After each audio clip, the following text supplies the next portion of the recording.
Hello and welcome to the Scholar Progenium. Today I've got a video that I'm very excited to do for you guys. I'm going to go through every mission in the core rulebook and explain my tips and tricks for how to win each of those missions. So hopefully this is going to be good for everybody. If you're a newer player, it will give you an idea of what you're actually supposed to do in these missions to win the game. If you're a regular, you know what you're doing, you've got, plenty of games under your belt, then hopefully this will help you up your game to the next level and really give you a couple of things to think about.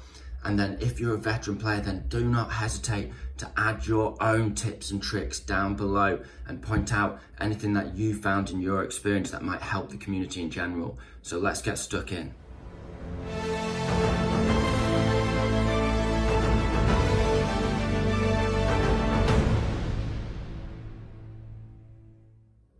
Very briefly, before we start, there are two types of scenario we'll be dealing with here. The battle scenarios, where both players have the same set of objectives and score points in the same way, and attacker and defender scenarios, where the players will have different but related objectives that counter-oppose each other. One other quick point of interest that we need to discuss before going into the missions themselves are preparatory bombardments.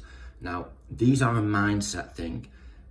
Depending on your list, certain missions, you need to be aware of the prep bombardment because it can really put you on the back foot. But in other missions, you don't want to let it throw you off your game and you need to shrug it off. And I will be describing that as we go any further. But for those of you who are new to the game, you roll a d6 for every unit deployed on the field and potentially it gets struck or pinned by an artillery strike. And one thing to keep in mind is on a 1, it's no effect. And on a 2 or a 3, you take 1 pin marker only. So you can take some more damage potentially higher up the table, but it's 50-50 that it really won't affect the unit because if they pass that first order check, if they're a regular or veteran, that's almost guaranteed, then they'll just act normally at the start of the game. So just be aware that it's not always as devastating as it seems. Now, with that in mind, we'll go straight into the missions themselves. Scenario 1, at first glance, looks like a straight up battle and it's very easy as a game to get started. However, it's got a bit of depth to it. That means you can really secure and clinch a victory if you play this game right. Now, the setup is essentially Dawn of War facing each other, just like this map here. And you pick up to half your units that go into reserve, rounded down, and the other half will start on the board. Now, you do have a prep bombardment, so on a 2-up, each player can roll that dice against the units that have been chosen. And this does make you think, oh, should I put quite a few units in reserve here? Well, the answer to that question, in my opinion, is a definite no. And that's because of this little rule here, which is sometimes overlooked when I see it played online. So when the battle begins, during turn 1, visibility is limited to 24 inches. So and you can use the reduced visibility rules if you want, but just stick with that one for now. Now, to win the game, it's just a point a kill, and as is standard in bolt action, you need to have a 2-point lead to win. If it's just a difference of 1 point, if you just want ahead, it's a draw. Now, you get prep bombardment on a 2-up, but unless you've got a unit that is really mission critical to you, your entire force works around this unit, is built around this unit, then I would just get everything deployed on the field. Why do I say this? Well, in turn 1, visibility is limited to 24 inches. So you can really reposition units, maybe not heavy guns without toes and stuff like that, but you can essentially rush up the board, get loads of run orders off, advances if you're countering a unit that's moved up from your opponent's side that's in range of 24.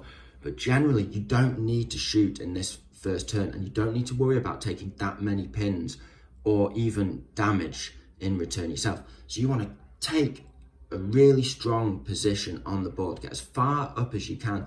And if you've got some long range units in there and they've got loads of units in reserve, then you're going to overwhelm them. And in turn 2, you're going to be firing straight away. They're having to pass reserve rolls. And in very interesting circumstances, if you manage to position a big gun on a hill or something like that, you can get that unit in ambush in turn 2 and start shooting units as they come on the board and actually suppressing their reserves as they come on the board. If you both follow this tactic and just get every unit on the board straight away, then straight up the same rule applies, same tip applies. Use the first turn to get into the best firing positions and best board control that you can, and you can clinch this victory early on. Scenario 2 is a really fun mission, very straightforward, just a point a kill like the first one. However, in this one there is no prep bombardment because there are no units deployed at the start of the game. Instead, you can split your forces between reserves and first wave.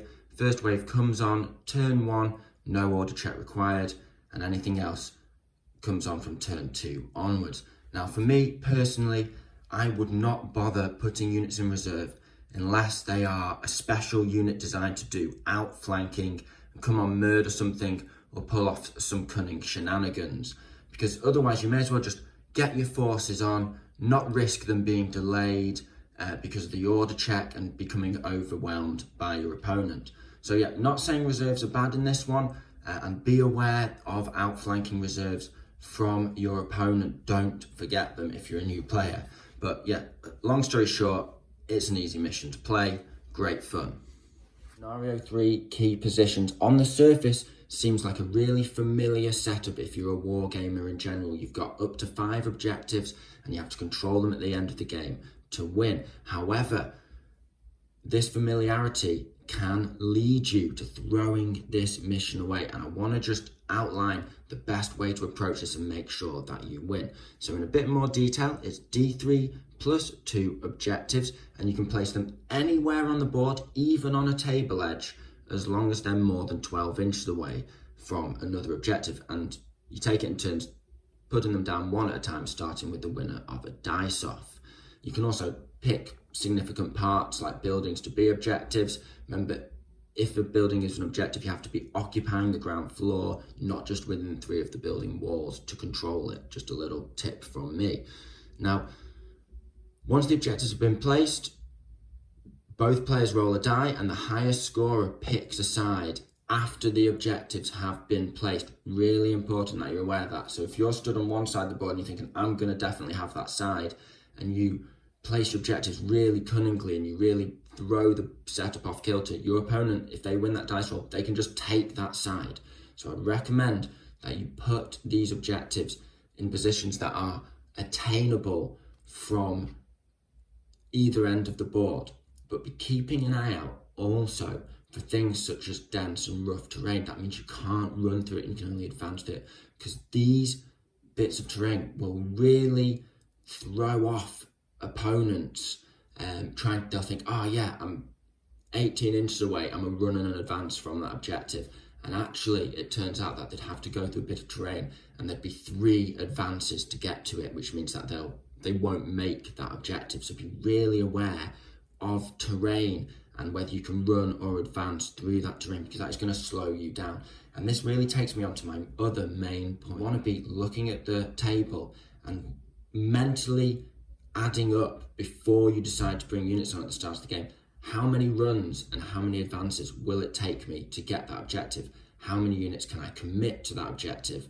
And really have that as a focus before you start making decisions as to where to bring things on. Now, reserves are not a terrible idea in this, because your opponent can spend ages and commit a lot of forces, a lot of firepower, a lot of activation dice to seizing a certain objective that maybe they've committed to and then realise they've bitten off more than they can chew, and it's going to take them longer to get there than they think.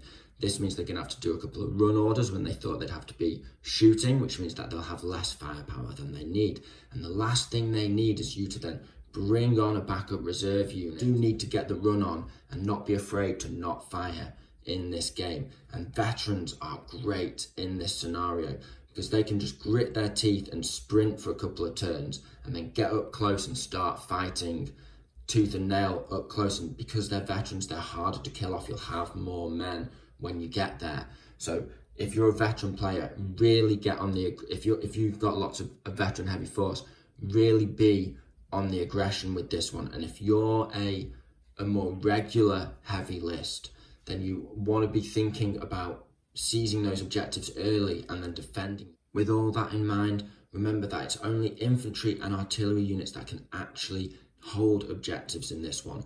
At the end of the game, if you hold more objectives than your opponent, you win. Otherwise, the game is a draw. And remember, to hold an objective, there must be a model from one of these units within 3 inches at the end of the game. So you can't tag objectives and move off them. And that does vary across the game system. Sometimes objectives are sticky, sometimes they're not. So just be aware, you've got to be holding those objectives at the end of the game to win. Double envelopment is up next. Now, this is an excellent mission and it comes up at events and tournaments all the time. So how do you win? Well, basically, you get a point for each enemy unit destroyed. You get 2 points for each unit of yours in your defender's deployment zone at the end of the game.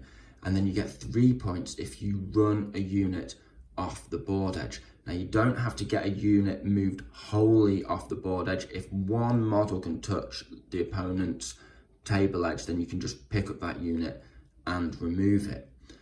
And this one is like 5D chess sometimes at tournaments. So let me give you my top tips and tricks. Now, the first thing to be aware of is if your opponent has a truck or transport where they can just whiz the truck plus 1, 2, 3 units off the board if you leave a gap in your lines, then you have to stop that, because that can get them just straight up 6, 9, 12 points clinched in the first couple of turns, which is absolutely lethal.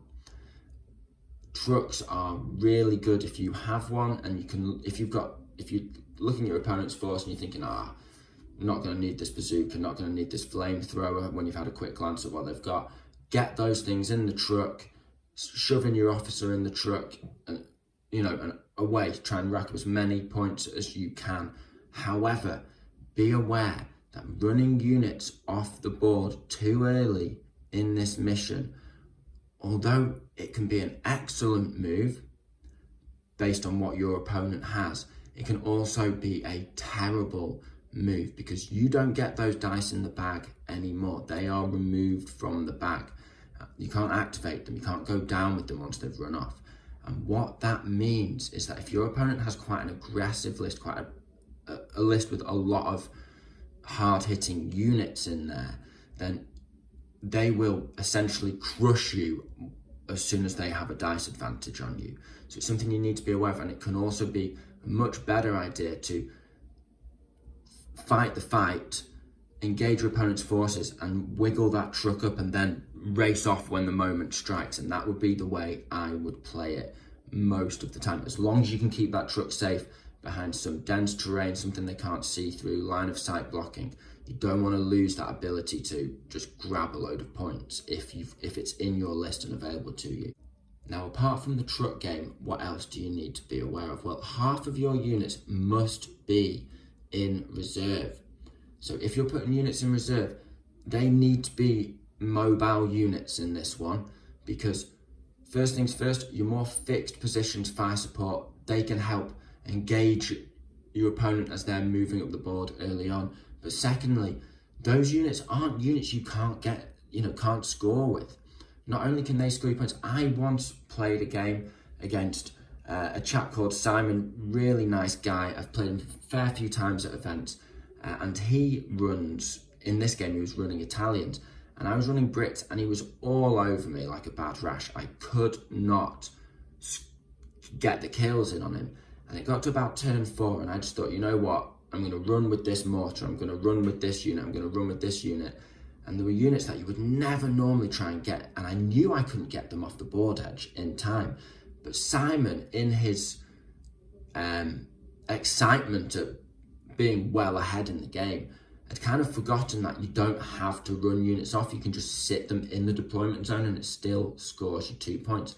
So getting that little rush on in the last couple of turns with certain support units, like a mortar that's, if you're starting a fresh target turn 4 or 5, you may well not hit that target by the end of the game.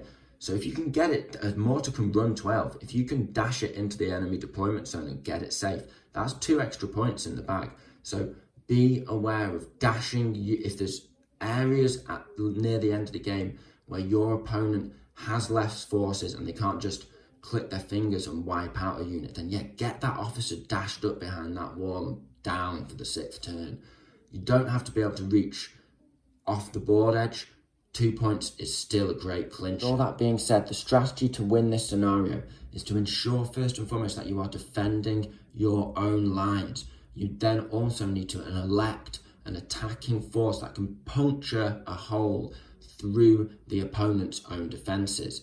Then you can have your other units that aren't absolutely mission critical ready to exploit that hole and rush off the board, or at least into their deployment zone where they can be defended, keep the dice in the game by the units that punctured the hole in the first place, defend those dice, keep them in the game a couple more turns, and then run them off for extra points if they come under risk. Now, what your opponent might do is they may well counter and reposition their forces in order to prevent this hole being punctured in or to short up the gaps in their lines. Then what you can do is you can get your other defending units, your reserve forces, from turn 4. Don't leave it too late, and you can rush them up the gaps that are created. So make sure when you're setting up your support units, you are keeping in mind a route that you can run them turn sort of 5 or 6, 4, 5 or 6, up into the enemy's deployment zone or even off the board. So you want to be thinking about that from deployment, from the very start, from when setting up your own defensive positions, or when bringing in units from reserve. Remember, you have to take a route up the board. There will be terrain in the way. There will be units that slow you down. Your opponent will have reserves they can come on to throw a spanner in the works in the last second. So keep all of this in mind and force your opponent to show their hand. Rush units in and just secure their deployment zone. Remember, running a unit off is a bonus. Focus on the deployment zone, and that is how you win the game. Up next, we have Top Secret. Now, this is a very popular scenario, really good fun, and there's a couple of things you can do to make sure that you clinch victory in this one. Now, essentially, straight up, there is one objective in the center of the board. It can be 12 inches either side of the center, but it's got to be on the center line. Now, whoever carries that objective off the table before the end of the game, before the end of turn 6 or possibly turn 7, wins the game. So if you are in possession of it, but you haven't got it off the board edge, it's still a draw. It's very important that you understand how this objective can be moved between units. So we're going to go into a bit of detail now. So to seize the marker, an infantry unit must advance or run and end its move with one model touching the objective. Now, it's very important which model is holding this objective, because when you're passing it between units, it is model to model. I'll explain that now. So from the following turn, that model will carry the marker as its unit moves. If the model carrying the marker ends its move to within 1 inch of another model belonging to another friendly infantry unit, or if a friendly infantry unit runs into contact with that model carrying that unit, so not the unit in general, not 1 inch of the unit carrying the marker, but the model in that unit carrying the marker, then you can pass that marker, the objective, to the model that is touching it. It is model to model within 1 inch, not unit to unit. So you can also only do this passing once per game turn. So there's no shenanigans, there's no chucking it from the back model of one unit to the front unit of another unit and just janking it like 12, 24 inches on a couple of spread out units. And then no units are set up at the start of the game, and all units are left in reserve. Now that doesn't mean nothing comes on in turn 2. What it means is from turn 1, your units have to pass an order check to come on the board. So every unit in this game will have to pass an order check on -1 to get onto the board at the start of the game. So if you've got quite a lot of inexperienced and regular units, you are going to be at a disadvantage against veteran units. In terms of overall strategy, how do you win this one? Well, it's very important to be full steam ahead from the start, because not only is it, in my experience, that the person who gets their hands on the objective first is most likely to win the game.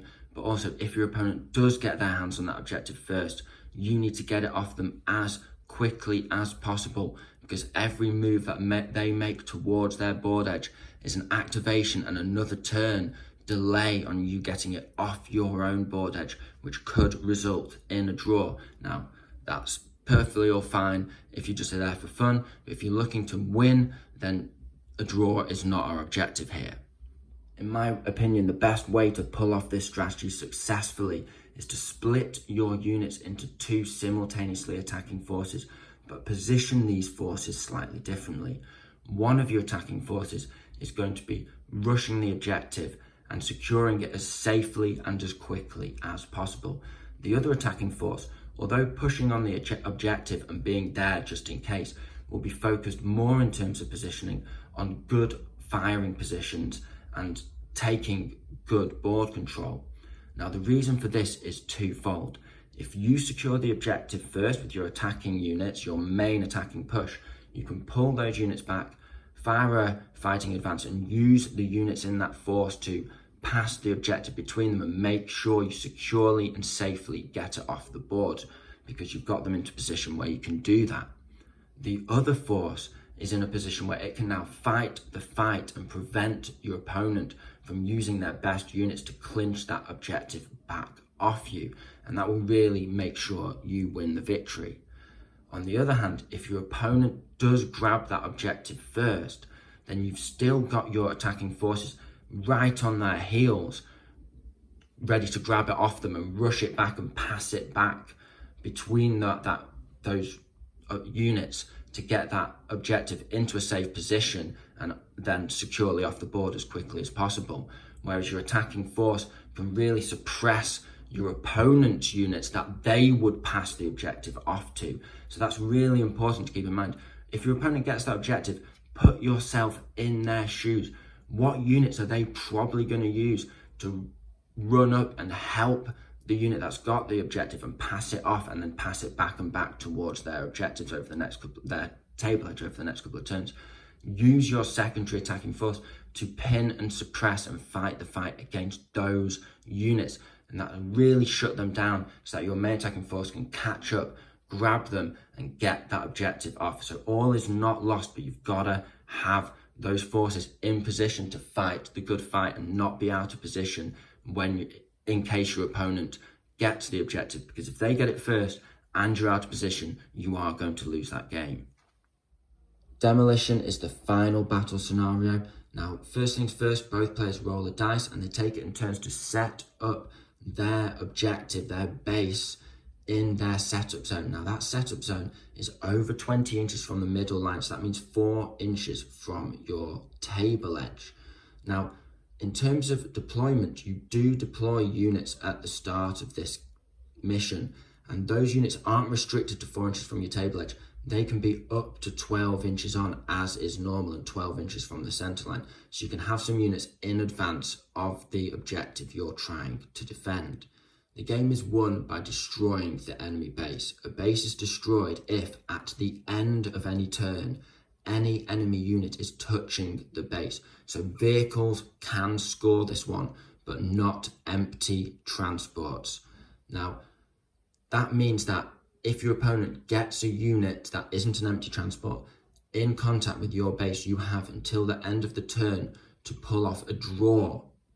And if you can destroy their unit, then obviously the game will carry on and you can get a win. But if you can't defend your base, you will be playing for a draw. Remember, we're talking about winning here. So how do you go about winning this? Well, first things first, you want to think about the major threats that you have and that your opponent has towards you. So transports with infantry in are really good at rushing the objective. And even if the transport's blown up, the infantry can sit on that objective, go down and survive potentially until the end of that turn and win the game. And that goes for both sides. You can do that to your opponent can do that to you.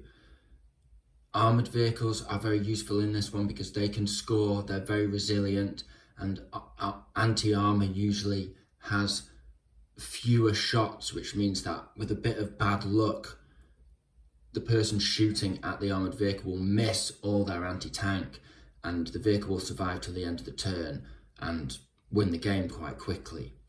So those are your sort of overarching threats beyond just a simple back and forth battle. So how do we counter this? Well, first things first, reserves can be a really good idea here. Now, a veteran unit that can reliably pass its order check and come on from reserve and clear off an enemy infantry unit that's made it into contact, possibly in a transport, is a really good idea. Having a veteran unit held back or in front of the base but within charge range of every part of the base is also a really good defensive unit, because if an enemy transport rushes up with a unit inside, as long as you can reach all parts of the base, you can charge that transport, the infantry will have to hop out, and if they're a good close combat veteran unit, you can win that fight, and then the transport will auto delete at the end of the turn, and it's empty anyway, so it can't score. Another thing to be aware of is the ambush order. Now, this is really useful, especially when paired with units with, say, Panzerfausts, or units that can put out a decent amount of DACA, or units that have, any rocket type weaponry, because a lot of these weapons, often you have to grit your teeth, run the gauntlet and pop off a shot, and often that shot's not that likely to hit because you're probably over half range, because they're short range weapons. You probably had to move into position on your first shot and then hopefully survive and get another off, potentially not if it's Panzerfausts. So with this in mind, actually holding these units back as defensive units instead of attacking units, and having them in ambush, so an enemy vehicle just cannot rush in to close range and give you a really good chance of hitting them. They have to get close to that objective, and if you're close enough, you'll guarantee yourself a short range shot, having not moved, possibly even point blank. You could be hitting on twos, so that really shuts down vehicles rushing onto you. Long story short, if you can shut down your opponent's ability to pull off cheeky maneuvers against your base, you can then fight an honest battle against them. And if they leave any gaps in their defenses, you can exploit those and clinch the win. Otherwise, it's a steady advance all the way, running with some units, advancing and shooting with others. And you've got to make it up the board. You've got a long way to go. And if you're going through terrain that slows you down, such as rough ground or so on and so forth, you can find yourself getting caught out here and just missing out on a win, or praying that you get a 7th turn, which isn't the position you want to be in with this map. Now we're on to the attacker-defender scenarios. Now these are interesting because each player is trying to achieve opposite objectives. Now occasionally some of them might be a little unbalanced, but for the main part these are totally viable, and you will play these in tournaments and events. A lot of TOs like to include at least one, just because it gives that classic theme of bolt action. First up, we have Scenario 7, Envelopment. This is very similar to Double Envelopment, but instead of both players trying to run units into the deployment zone and off the opposite board edge, one player, the attacker, is trying to achieve that goal, whilst the other player is the defender, and they simply get 2 points per kill instead of 1. Very straightforward. Now, in terms of setup, the defender gets to pick their table edge, and they set up half of their units on the board. They can put them in hidden setup rules, which makes them -4 to hit until they shoot, essentially. Now, units that are not set up in the game are left in reserve, and they have to pass an order check to come on from turn 2. The attacker gets at least half rounded up of their forces into first wave, and the rest can be in reserve, and they can put their whole army into first wave if they want.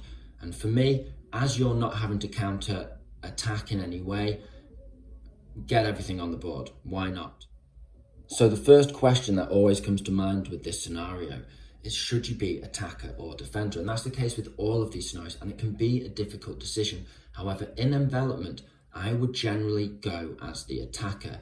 And there's a couple of reasons for this, but the first one is that you've got more ways to score than your opponent. This gives you so many tactics and so many options, and you can also shut down your opponent's ability to score when they're trying to rack up points by going down. So you can rush a few units off the board, get some points up, and then force your opponent to have to kill you and make that very difficult. Play it cat and mouse while sneaking a couple of units extra off the board to rack up those points or into their deployment zone.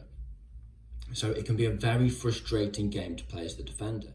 On top of this, you have a preparatory bombardment which the defender doesn't have. So on a 2-up, you're going to get to roll against your defender's units that they've deployed at the start of the game.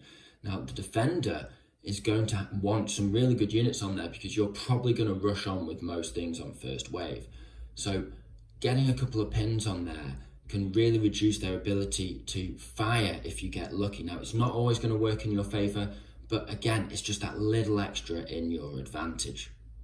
So long story short, as an attacker, because you're not having to counter attack because they're not trying to run off your board, you just want to get in your opponent's face and kind of use the same tactics that we discussed for double envelopment, which is to punch a hole in your opponent's lines and rush what units you can through that hole. However, if they effectively counter that, be ready to rush your other units spread across the lines up into their deployment zone and either dig in and wait your chance to run off the board, but don't rush too many men off the board too early because then you'll be outdiced and they'll be able to crush the units that you're trying to get in their face. Now, as a defender, what can you do? Well, you gotta balance the reserves that you're going to use to come on and counter where they're rushing to with having really effective firepower early on. Now, I would grit my teeth on this one and not worry about the preparatory bombardment too much. You are going to need to be fighting effectively, and the best form of defense is attack. So if you have aggressive units like combat veterans with tough fighter and so on and so forth, you want to be using these in counter-attack maneuvers to really push your opponent back. You also want to be defending and making use of rough ground and stuff that slows your opponent down so that they can't get off the board effectively.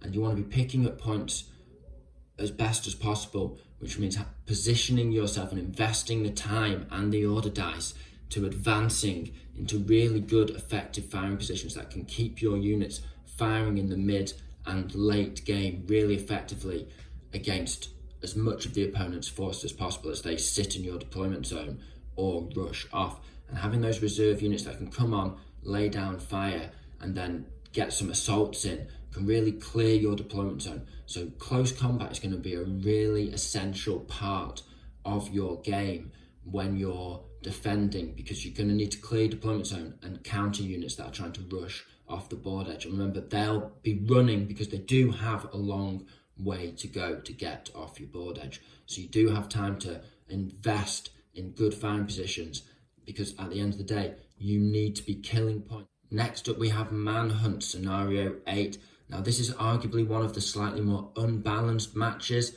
However, it is by no means one-sided, and there's various things that I need to point out if you're the attacker or defender to make sure you secure the victory.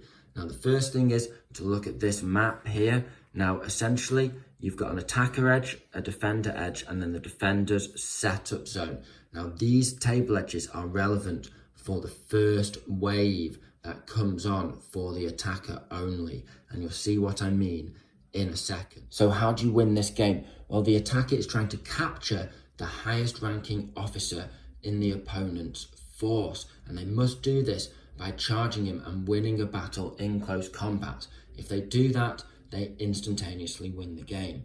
If the officer remains alive throughout the whole game until the end of 6 or even 7 turns, then the defender wins. And if the officer is killed by a shooting attack, then it is a draw, which means the attacker basically has it in their hands to force a draw a lot of the time as the longer the game goes on. So now setup is where things get even more interesting. Both players are forced to put half of their army, rounding down, into reserve, but they deploy in different ways.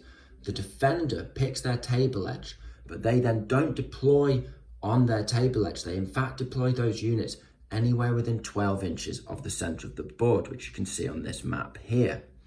The attacker doesn't set up on their table edge, but instead their first waves, their half their army rounded up, comes on without an order check from that table edge in the first turn. Now this gives the defender a slight advantage, and you don't need to set up pointing in all directions. You can set up facing the attacker's table edge, knowing where the majority of their forces will come on. Now, why do I mention setting up in a defensive circle? Well, because things get even more interesting.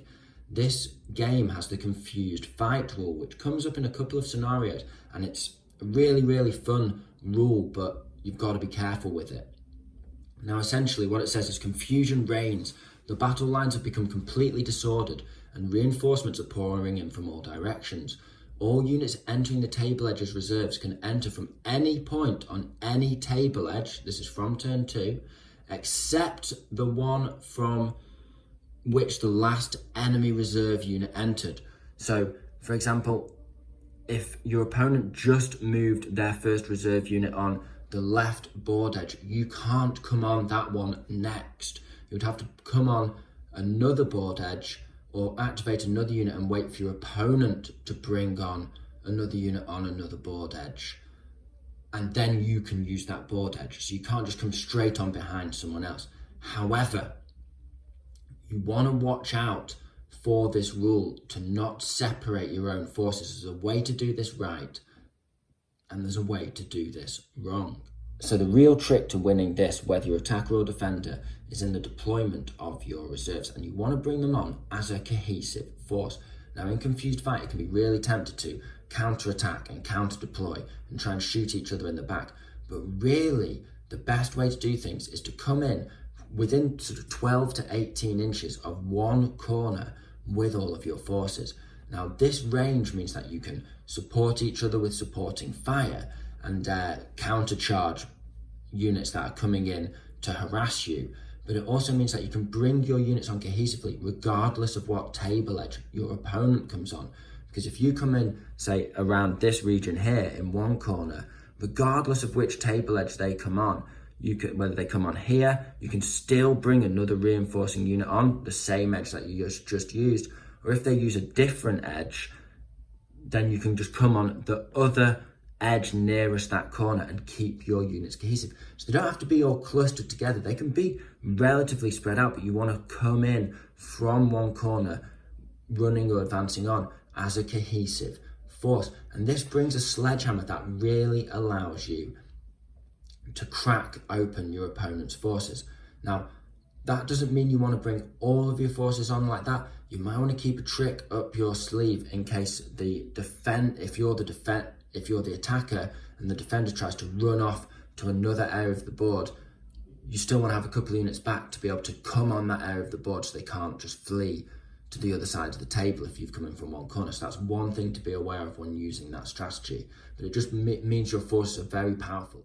From the defender's point of view, my number one tip is to make use of rough ground, difficult terrain with your officer, because if your opponent wants to capture you, they have to charge you. And if they have to charge you through rough ground or over a barricade, their maximum range is going to be 6 inches, and that's really going to slow them down. If you've got a decent sized bit of rough ground, a forest or something like that, and you can dart around that, you can waste almost 2 turns of them trying to catch you and stay alive. That gives you a chance to reinforce it, to flee in towards other points, and just generally keep your officer out of the grips of your opponent. So keep an eye out for that rough ground, for the route you flee away from their forces. In terms of which units to bring on the board, as the defender, it can be an easy trap to fall into, to say, I have to just basically reinforce this defender setup zone. But actually, you're not tied to that. The only thing you need to do is keep your officer alive. So if you can bring your force on cohesively and set up quite mobile forces initially, then you can retreat your initial forces towards where you're bringing on your support units from one cohesive corner, and basically create a castle in one corner that your opponent has to get through. If they try and come on the back, they're going to come straight into all of your forces, get counter-assaulted, or receive a really heavy amount of fire and get picked off straight away. So they've got to do it the old-fashioned way. And that means they've got to kill through your army to capture that officer, which can become nigh on impossible. And that forces them to force a draw. So really, although this can be considered unbalanced, really, it's very hard to pick what I would go for, attacker or defender. Now, generally, I think I would probably go for attacker, just because although the prep bombardment doesn't make a massive difference, it can pin down their units and stop them pulling off that reposition. And then if you can cut off their units from becoming one cohesive force and separate their units, you can then basically pick them off, stop their reserve units from protecting the officer, and pick off the officer with a clever assault. So I think the attacker probably has the upper hand, but a clever defender who knows what they're doing can make it almost impossible for the attacker to win. So really, it's anyone's game. Scenario 9 is point defense, and in my experience, this is always a tooth and nail fight to the finish line. Now, there's a couple of tips and tricks, and there's a couple of rules to be aware of and keep in mind if you want to get the victory in this one. In terms of setup, the defender picks their table edge, and then they can set up to their entire army in their deployment zone, but you do definitely want to keep some units in reserve, and I'll explain why in a little minute. The attacker splits their forces between first wave and reserve. Now, as attacker, I would always bring all of my units on as first wave. You are going to have to get up the board and get on these objectives as quickly as possible. And the reason for this is that the objectives are set up in quite a prescriptive fashion. They've got to be over 6 inches from any table edge and at least 24 inches from each other. And this kind of forces them into a relatively similar position on the battlefield every game. So how do we score these objectives? Well, they all belong to the defender at the start of the game, whether they deploy units on those objectives or not. And that is very interesting because it allows you to counter and bring on reserves against the direction that the attacker's coming. And the attacker certainly has to swing in a particular direction early on. It's, in terms of terrain and that kind of thing, it can be quite hard to counter deploy whilst coming up the board across no man's land. And I'll get into how to sweep across the objectives in a second. Now, they start all belonging to the defender. However, this sticky objective rule remains. So if an attacker takes an objective, it remains theirs, even if they leave no troops within 3 inches of it. Now, the only units that can capture objectives are infantry or artillery units. Now, it's unlikely the attacker will be capturing objectives with artillery units, so the attacker's basically going to have to use their infantry to take these objectives, although they can remain inside a transport. They don't have to hop out. A transport containing infantry can capture an objective if it ends its move within 3 inches of it. As soon as it passes within 3 inches of it, it captures that objective and it remains the attacker's until the defender captures it back by moving one of their infantry or artillery units within 3. Now, this sticky objective is something to really keep at the front of your mind in this battle. It is the number one thing to remember, and I'll explain why from both players' perspectives. Now, as the attacker, what this means is you do not have to try and attack across a wide front. What you can do is take your nastiest, most survivable veteran forces and your best attacking units and rush one objective. And your defender, to a degree, will have to set up their units spread across their lines to have a reasonable chance of defending any given objective. And they'll certainly have to have certain firing support units like artillery pieces probably on the board from the first turn so they can be effective against your initial push. And what that means is you can, have a decisive push in one direction. Then you want to capture an objective and cohesively move your forces past that objective onto the next objective. And trucks with infantry in can be great for running up, capturing one objective, and then pushing out on towards the next one and sweeping the defenders in front of them. One thing to be aware of though is the defenders' reserves, and you will need to keep forces within counter-attacking range of the objectives that you capture. And this can be quite difficult because you've got to capture 2 objectives to win the game. If the attacker holds 2 or 3 objectives, the attacker wins, and you're probably never going to get 3, let's just face facts. So you've got to capture 2 objectives, and they are 24 inches apart. So that is 2 run orders. So if you've got a vehicle on you, it's going to really come in handy here. But yes, pushing towards decisively one objective on one flank and then sweeping towards the middle is certainly the way to do this, whilst leaving enough units to counter any reserves running on and capturing your first objective. From the defender's perspective, you've probably picked up by now that reserves are going to be key here. Remember, the attacker has to capture 2 objectives to win the game. But if they capture 1 objective, it will be a draw. So you have to hold all 3 objectives in order to win this game, which is an equally difficult task to the attacker's objective of claiming 2 off of you. The best way to ensure that you capture all 3 objectives is to have solid reserve units that can counterpunch and come on and take the objectives that have been captured off you within a couple of rounds. So they need to be coming on, shooting up and attacking the unit that's there, and then charging in the second round and clearing it off. And if you can do that, you can keep all your objectives clear. So now you'll only have to do this a couple of times. So a couple of key, really powerful reserve units like veteran units off the board, and then everyone else defending and slowing the attacker down is probably the best bet here, because the attacker has a lot to do, a lot of ground to cover, and they really have to clear your forces as they go. Otherwise, they risk losing an objective that they've already captured. With all this being said, given the choice, I will usually go defender in this scenario.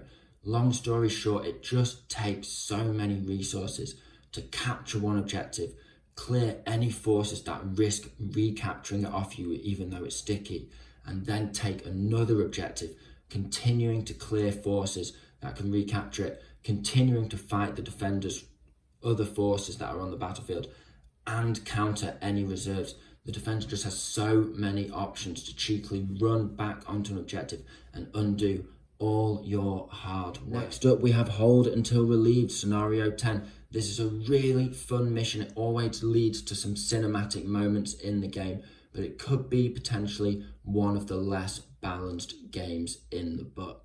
The setup for this mission is very interesting. First of all, there is only 1 objective, and that objective is a thing, not just a token. It's got to be a vehicle wreck, an ammo dump, some fuel canisters, whatever. It can't be larger than 6 by 6, and it's got to be on the center line, no closer to either player's deployment zone, but it can be up to 12 inches to either side of the center point. Now, this objective is not sticky.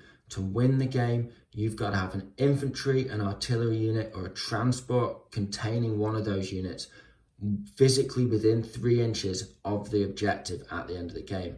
And there can't be any enemy units within 3 inches of it. So if both players have units within 3 inches at the end of the game, it's a draw. If neither player has units within 3 inches of the center objective, it's a draw. The only way to win it is to be the only one within 3 inches of it. Now, deployment is quite in depth in this mission. The defender splits their forces 3 ways. They pick 2 units, one of which has to be infantry, and one of which can be anything else to a max armor value of 7 up. So 8 plus is banned. And those 2 units are set up within 6 inches of the objective itself. They then nominate half of their remaining units and round that down, and that forms their first wave. Any other units are going to come in from reserve as is standard. The attacker then splits their forces between infantry and non-infantry. The infantry units can be placed anywhere on the board anywhere at all, as long as they are more than 18 inches from the objective or either enemy unit that is deployed within 6 inches of that objective. So that's massive flexibility. And these attacker units can use the hidden setup rules as well, which is, always something to keep in mind. Then all their units are left in reserve. Now, the way you approach this scenario will very much depend on the list you've taken, but if you've got quite a balanced list, then this is what I'd recommend for attacking and defending. As the attacker, I would make use of that rule where you can put your infantry anywhere on the board, but I certainly would not be spreading them out. Remember, you are still going to have to come in from your own table edge. So if those infantry are well off on their own and scattered about, they're going to be picked off and destroyed very easily by the defender. What I would certainly recommend is setting up your infantry as a cohesive force within ambush range of a large part of the defender's board, maybe looking behind line of sight, blocking cover, and so on and so forth. So you can really suppress the defender's first wave as they come on, and hopefully also stop the defender from bringing their forces together. Moving through the game as the attacker, what I would be doing is pushing onto that center objective with my reserve forces and suppressing the opponent's units with my advanced forces. So essentially, you buy time for your attacking forces, your reserves, to get into that objective and hold it. As the defender, it is critical that you bring your units together as a cohesive force and then go on to fight a conventional battle against your opponent to win that center objective.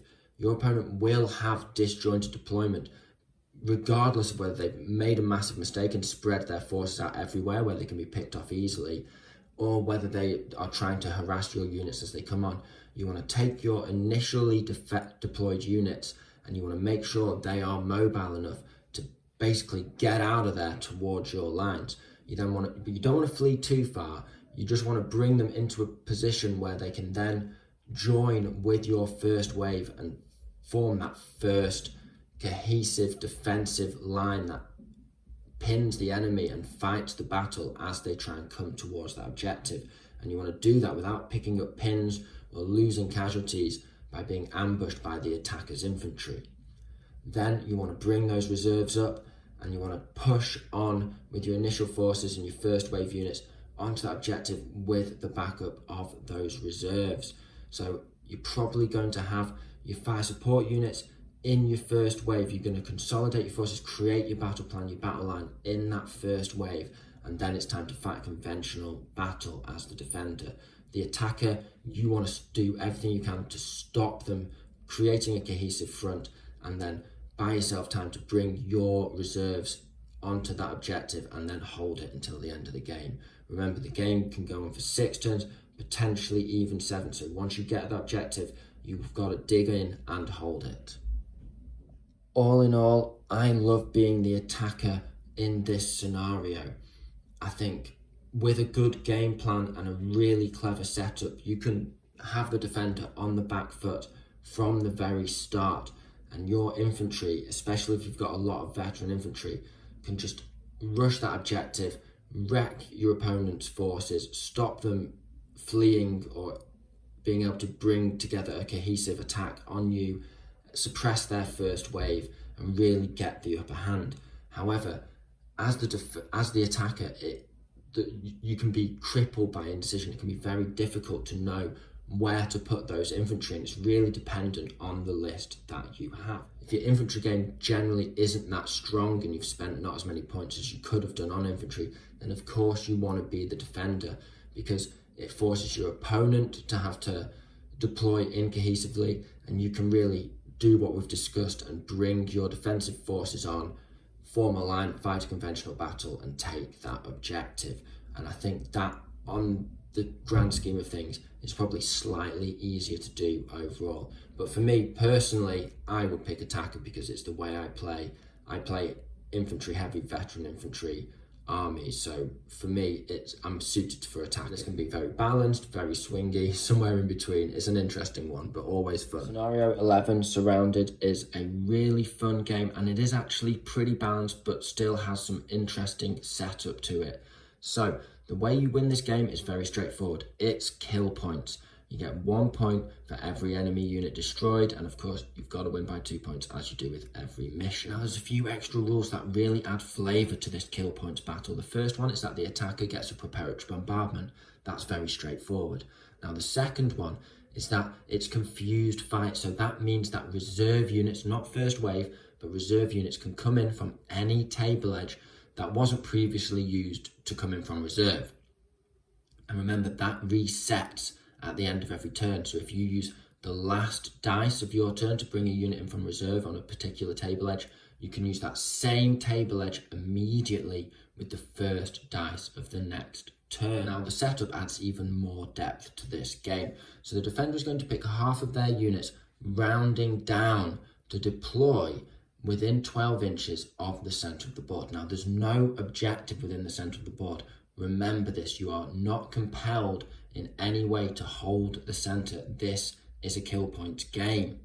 The attacker's units are not set up at the start of the game, but half of his units rounding up form the first wave. So this just gives a slight advantage in terms of total units to the attacker, but possibly an advantage in terms of positioning in terms of defender, but that depends.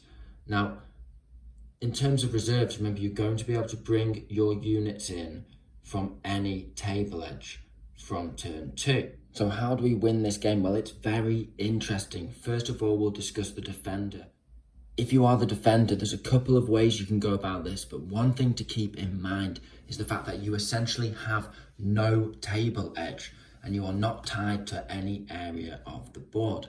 You can set up anywhere within 12 inches of the center, and that is quite a broad bubble. It can get quite tight if you've got a large army, but depending on your force, you can be spread out enough to have decent board control from the start of the game and really put a few pins on the attacker as they bring their first wave on, and you know which table edge they're bringing their first wave on.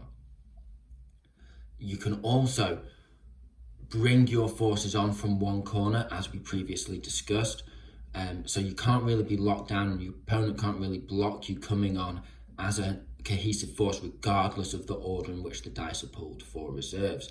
And what this essentially allows you to do is lock down one table quarter whilst effectively pinning and suppressing the attacker's first wave, getting a few decent hits out there, but not leaving your units too exposed, because you know which direction they're going to come from, but they don't know where your reserves are going to come from.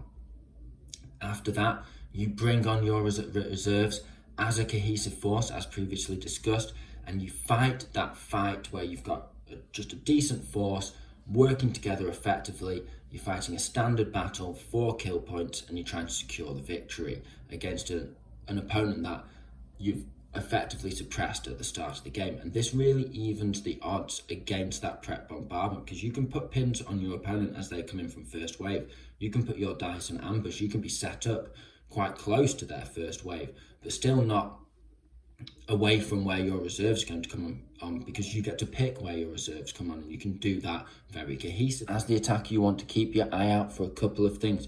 Your opponent's going to have pins on them from your preparatory bombardment more than likely, and if that's the case, those units are going to be less able to suppress your first wave.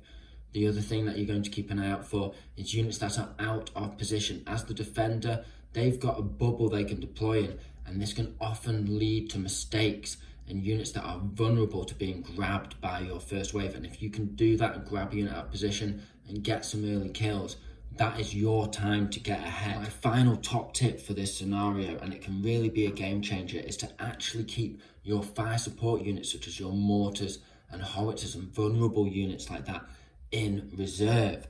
And the reason for this is, although you might think, oh yeah, I want to get that firepower on early, because of the confused fight, if they come on earlier, then they can be quickly picked up and countered, and it's not really adding a weight to your cohesive force. Whereas if you bring your more powerful units on first, although that may seem counterintuitive. It's quite intimidating for an opponent. They're less likely to actually try and come in on your flank and hit those forces, knowing that you're amassing quite a force there. So it kind of forces them away from your cohesive force. Whereas if you put your vulnerable units on, they can get picked off, and then your more powerful units are fighting an uphill battle against an entrenched opponent. So keep those units off. Yeah, you'll get a couple of less shots out of them over the course of a game, but it's better to get 1 or 2 decent hits than have that unit killed, give away a dice and not have them for the rest of the game, leaving the rest of your army struggling in an uphill battle. Now, overall then, this scenario is much more balanced than it would appear at first glance, and you have the freedom to not worry about whether you're attacker or defender. Just know how to play the mission and play it out regardless. If you win the roll off, then just pick whatever your personal preference is and know that you're not going to throw the game away because of making the wrong decision. Last but by no means least, we have scenario 12, sectors. Now this game feels much more like a normal battle scenario in terms of scoring. It also is a battle over table quarters, which gives you those old school 40k vibes if you're from that generation. Now, how do we win this game? Well, very simply, the winner, the defender, I suppose, picks their table quarter and the attacker gets the opposite table quarter. That's where the differences essentially end. Both players get a preparatory bombardment on a 2-up, so it really is balanced in those terms. At the end of the game, you get 1 victory point for every enemy unit destroyed, so kill points as a baseline. However, you've got maneuvers on top of this as an extra level of depth. So you score 1 victory point for each of your units, any unit, so vehicles, transports, it does not matter. Any unit that is within a table quarter that is neutral, so one of the non-starting table quarters, scores a point at the end of the game. Any unit that is in your opponent's table quarter at the end of the game scores you 3 victory points. So it's 1 point for a kill, 1 point for a neutral, and 3 for your opponent's table quarter, which is big. And if you want to get units into that table quarter, you've got to be aggressive. In terms of deployment, you can set up your units anywhere in your table quarter as long as it's over 12 inches from the center of the table. Now, this is really significant because at first glance, it seems like a really good idea to run your units on from reserve into a neutral table quarter to capture it. But in fact, you can start on the border of that neutral table quarter from your own table quarter.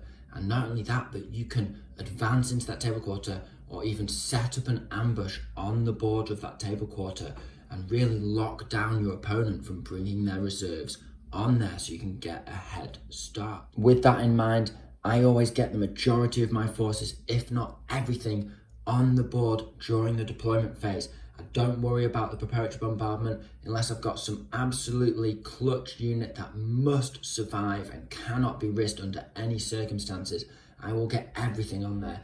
Armor, artillery pieces, it doesn't matter. I will get them all lined up around the edge of my table quarter with a really solid attacking force ready to rush the opponent's deployment zone. This will totally throw your opponent off their game because any reserve forces that they could have used to take neutral table quarters, they are going to have to bring into their table quarter in order to defend it, because if you get units in there, they're worth so many points. If both players deploy all of their forces at the start of the game, then this turns into a proper battle. And at this stage, although you want your assault forces front and center, it can be a really good idea to dig in a couple of units and slowly advance them forward through neutral territory, keeping the pressure on their deployment zone so that they can't spread out, but ultimately being in a position where in the last couple of turns, you can dart a unit across, dig into their deployment zone, and then just go down if they try and shoot it. And if you've only got a couple of turns to kill off a unit, it can be very difficult if they just decide to go down and give a down order. So just remember to keep an eye out for those opportunities. But all in all, this is just a really balanced game. It's really fun to play. You always have a lot of back and forth, but do not get caught out. If you decide to try and be clever and put a lot of units in reserves, it can very well be the end of you. This is one of those matches where it's all gas, no brakes. So guys, that's my top tips. If you've got anything you want to add, do not hesitate to comment below. If you've stuck with me this far, give us a like and a subscribe if you haven't already. But overall, I hope you found this video interesting. I hope you found it entertaining. This has been the Scholar Progenium. Thank you very much for your time. Goodbye.